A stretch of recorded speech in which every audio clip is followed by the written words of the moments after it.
Lord Almighty came down and said, Joe, get out of the race. I get out of the race. The Lord Almighty's not coming down. The performance on the debate stage, I think, rightfully raised questions among the American people about whether the president has the vigor to defeat Donald Trump. And this is an existential race. President Biden is doubling down on his promise to continue his re-election campaign, penning a letter to fellow Democrats on Monday saying he's firmly committed to staying in the race. It comes as more Democrats are publicly calling on Biden to consider stepping down. The Hill congressional reporter Mychael Schnell joins us to discuss. Michael, in addition to the letter, Biden called into the Morning Joe show this morning. What's his message? Yeah, his message, Drew, was really clear that he is not going anywhere. President Biden, once again, doubling down, tripling down, quadrupling down on his claim that he is going to remain in the race through November. He says that he thinks he is the best person to take on former President Donald Trump. He even dared some of his Democratic detractors to try and challenge him at the convention if they really think that he is not the best candidate. But nonetheless, I mean, the top line that we took away from that last-minute call into Morning Joe was that President Biden is sticking firm in his belief that he is the best person to beat Donald Trump and that he is going to remain in the race despite a number of House Democrats, both publicly and privately, calling on him to step aside after that concerning debate performance last month. Yeah, members of Congress are trickling back into Washington today. There have already been some defections in the party, as you mentioned. That includes 4 senior Democrats in the House who called for Biden to step aside during a call over the weekend. With Biden seemingly unwilling to budge, do you think more Democrats will come out against the president? I think it's likely going to happen. Look, the 5 Democrats who publicly came out and said Biden should step aside and the 4 who did so privately during that phone call over the weekend. That'll happen when lawmakers were not in Washington and, quite frankly, not being pestered by reporters in the Capitol. They were sort of able to dodge reporter questions about this really sensitive topic. That all changes this week. Actually, that all changes this evening when lawmakers finally return back to the Capitol and are going to have to face these questions about whether or not they think that Biden is viable as the Democratic nominee at the top of the ticket.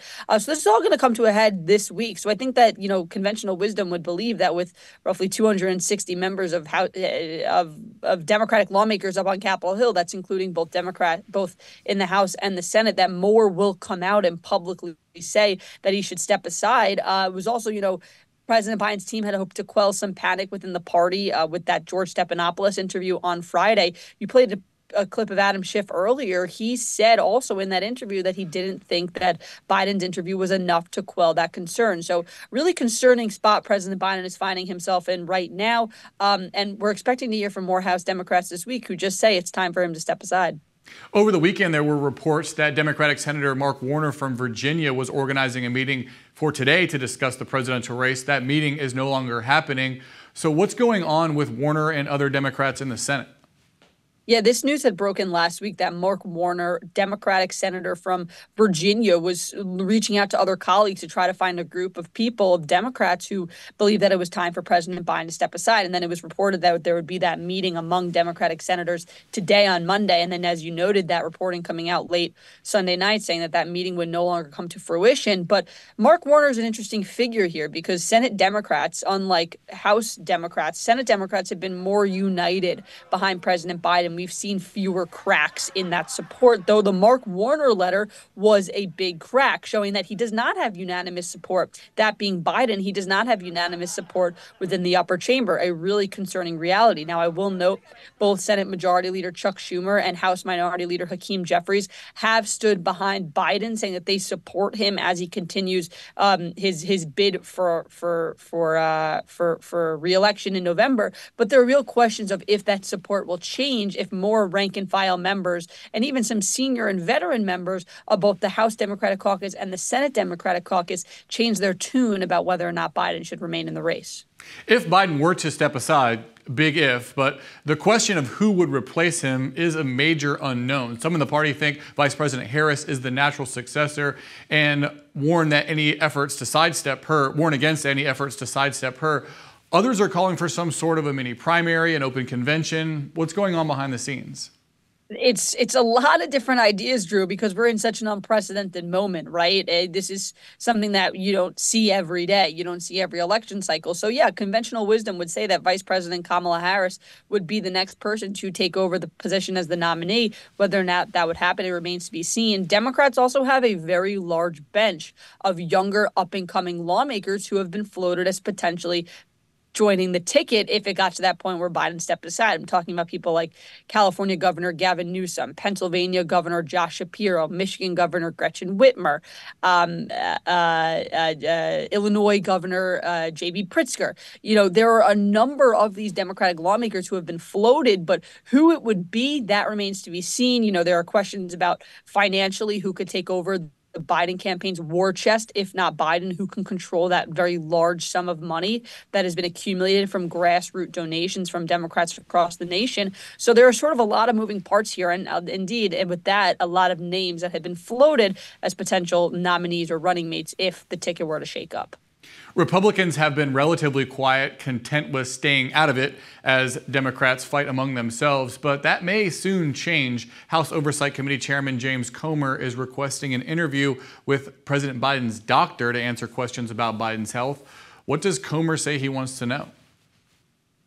Yeah, so Comer essentially saying he's going to open up this investigation into President Biden's doctor. I mean, this is just sort of another leg of House Republicans' several investigations into the Biden family, into the Biden White House.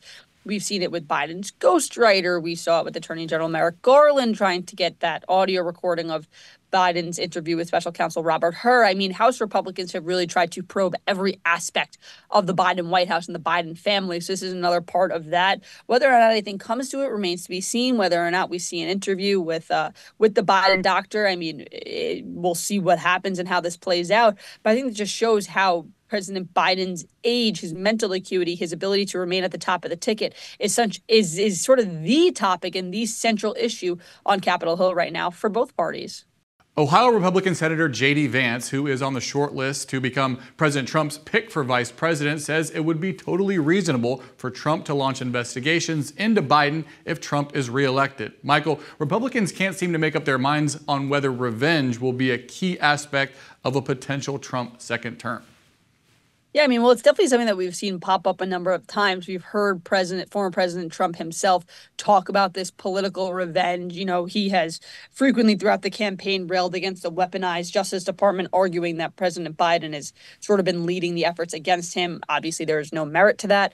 But we've heard about this idea of retribution. We heard, you know, Trump himself said that he would be a dictator on day one. So we have heard this rhetoric, you know, whether or not it comes to fruition, obviously, a big key question there, both with the results of the November election and how former President Trump would handle that power and his time back in the White House. But nonetheless, this is something that likely revs up the Republican base, gets them excited, could potentially get voters to the polls. Seems like that's what Republicans are banking on right now as they continue to run with this rhetoric.